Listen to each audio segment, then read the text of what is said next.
big part of the game is really figuring out and understanding um, the players that you're playing with. And that's what we call player types. So players are on two different spectrums. We talked a little bit about loose and tight. Again, loose means that they play a lot of different hands, and tight means they play fewer hands. And we'll scroll up here and I'll show you what I mean. This is your starting hands chart. So in Hold'em, you're dealt two cards face down. Those are called your whole cards or pocket cards. Okay, everyone gets two whole cards face down. And so if you're only playing the five very best hands, which are aces, kings, queens, jacks, and ace kings suited of the same suit, then you're very, very, very, very, very, very, very tight. Okay, that's too tight in majority of situations. You know, that said, if you're playing, all these hands from every position, and then other hands that aren't even on here, like let's say like 8-6 offsuit isn't even on this chart. That's below 7 tiers of starting hands. Then you're playing very loose. So that you have to consider when you're trying to figure out what people are doing, what kind of cards they're holding.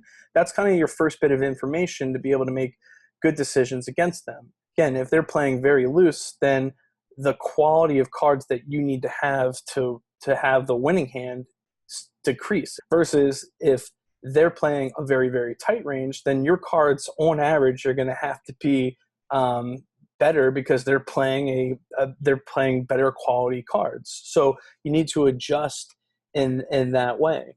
The other spectrum, other than loose and tight, is what we call the passive and aggressive spectrum. So in Hold'em, you have different options on the betting rounds. Again, there's 4 rounds of betting in Hold'em. Pre-flop, that's when you only get to see these 2 cards. The flop, which we'll take a look at a couple of examples in a little bit, but that's 3 cards that come down face up on the table that everybody uses to make their best 5-card poker hand. And then the turn and the river. So that's the turn comes down, that's the 4th card. There's another round of betting, and then the river, another round of betting. So that's your 4 rounds: pre-flop, flop, turn, and river. And how people act or make decisions on those streets, that determines if they are more passive or more aggressive, or if they adjust their strategy, how they're playing their cards, not just the cards they're playing. So examples of passive play are checking and calling.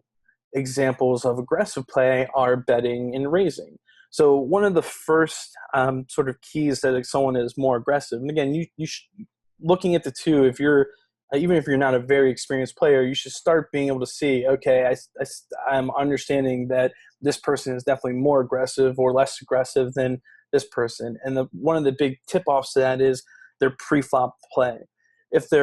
Whether they're just sort of limping in, which is limping in is just calling the big blind, that's fairly passive, versus someone who is raising pre-flop a lot, that's fairly aggressive. Also, if someone is re-raising, which we call 3-betting in poker, then that's also a very aggressive line. So we need to adjust our strategy accordingly, and also just take note, okay, this person's more aggressive, this person is more passive, and then how we're going to play them and act against them.